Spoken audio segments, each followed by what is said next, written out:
आज सुबह से ही रसोई घर से आवाजें आ रही थी। माँ तो सोई हुई थी, तो फिर कौन होगा जो रसोई घर में काम कर रहा है। घड़ी को देखा तो सुबह के 4:30 बज रहे थे। एक बार को सोचा कि उठकर देख लूं, फिर आलस के मारे उठने का मन ही नहीं हुआ। सुबह जब 7 बजे उठा तो सब जैसे बदला बदला लग रहा था। दादी ने सबको बैठक में बुलाया और सबको एक गिलास थमा दिया। जिज्ञासावश पूछा, दादी ये क्या है? तुरंत दादी की कड़कती आवाज सुनाई दी, पी ले बबुआ। माँ, बाबूजी, दीदी सभी गिलास पकड़े थे और सबको दादी पीने को कह रही थी। माँ, बाबूजी ने तो चुपचाप पी लिया, पर दीदी और मैं ही नखरे कर रहे थे। बाबूजी ने इशारा किया तो दीदी और मैंने चुपके से पी लिया। पीने के बाद दादी खुशी से मेरे पास आकर बैठी और सर पर हाथ फेरते हुए बोली, बिटुआ, इसे काढ़ा कहते हैं। अब रोज 2 बार दिन में सबको पीना पड़ेगा। आज सुबह ही बनाया है। याद है ना कल मोदी जी ने टीवी पर क्या बोला है? कोरोना जैसी कोई बीमारी आई है, सबको ध्यान रखना है। लॉकडाउन लगा दिया है, घर से बाहर कोई नहीं जाएगा, बस अब संयम रखो, नियमों का पालन करो। मैंने पूछ ही लिया कि दादी काढ़े में मिलाया क्या है? क्या सुबह सुबह आप ही रसोई घर में खटापट कर रही थी? दादी मुस्कुराते बोली, बदमाश, मैं अपने बच्चों के लिए ही काढ़ा बना रही थी। इसमें प्राकृतिक चीजें मिली है जो हर घर की रसोई में होती हैं। ज्यादा मेहनत नहीं करनी पड़ी। नाश्ते में फिर दादी दूध लेकर आई तो देखा दूध का रंग पीला था। बिना पूछे दादी ही बोली, बबुआ, इसमें हल्दी मिलाई है। हल्दी शरीर की प्रतिरोधक शक्ति को बढ़ाती है। सबने मन मारकर बिना कहे दूध पी ही लिया। आज कॉलेज तो जाना नहीं था तो सोचा मस्ती करेंगे, पर देखा कि दादी बोतल में कुछ भर रही है। माँ भी दादी का हाथ बटाने में व्यस्त थी।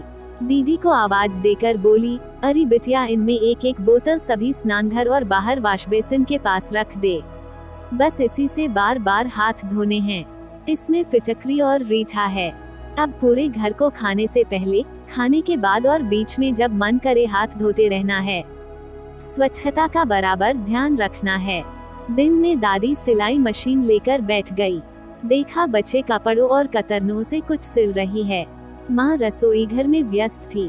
दीदी साथ में बैठी थी और दादी की सहायता कर रही थी। मैं अपने कमरे में मोबाइल में व्यस्त था। शाम को जब सब चाय के लिए बैठे तो दादी ने दिन भर की सिलाई का परिश्रम हमारे हाथों में थमा दिया। बोली, पहनो इसे, अपने नाक और मुंह ढको। दीदी ने तो खुशी खुशी पहन लिया और बोली, भैया, इसे मास्क कहते हैं, मैंने दादी ने मिलकर सिले हैं। भैया, एक बार पहनो तो। मन मारकर पहन ही लिया। मास्क बड़े सुंदर बने थे क्योंकि इसमें दादी का प्यार और हुनर छिपा था। अब रोज 2 बार काढ़ा पियो, 2 बार हल्दी का दूध, बाहर जाने पर मास्क लगाओ। जैसे ही कोई घर से बाहर निकलता, दादी की आवाज आती, बहू देख तो मास्क लगा कर ही जा रहा है ना। बाहर से आते ही कपड़े बदलो, हाथ पैर धोवो, फिर बाकी काम करो।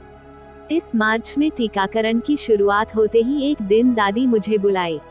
बोली, बेटा, क्या मेरा एक काम करेगा?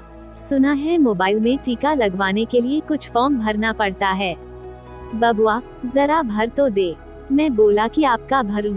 वो बोली, निगुड़े, अपने माँ बाबूजी का भी तो भर मेरे साथ। मेरे तीनों का समय लेने पर दादी को बताया तो बड़ी खुश थी और आशीष दिए जा रही थी। इस तरह दादी और माँ बाबूजी ने कोवैक्सीन के इंजेक्शन लगवाए। एक दिन सुबह सुबह फिर कमरे में आके पूछी, आज क्या तारीख है? 1 मई। दादी तुरंत बोली, चल उठ और अपना और अपनी दीदी का इंजेक्शन वाला फॉर्म भर। इस तरह दादी की सजगता के कारण मेरी और दीदी के भी पहले टीके लग ही गए। आज 1 साल हो गया, पर मेरी दादी का नियम नहीं टूटा, काढ़ा व हल्दी दूध पिलवाने का। सोचता हूँ कि मैं कितना भाग्यशाली हूँ, जिसके पास मेरी दादी के नुस्खे हैं, उनके जीवन का अनुभव है। आज दादी के नुस्खे ही तो विश्व में प्रचलित हो रहे हैं। मेरा सम्मान अपनी दादी के लिए और बढ़ जाता है। स्वतः ही ईश्वर से दादी की दीर्घायु की कामना में हाथ जुड़ जाते हैं। मन कह उठता है, दादी तुम ग्रेट हो।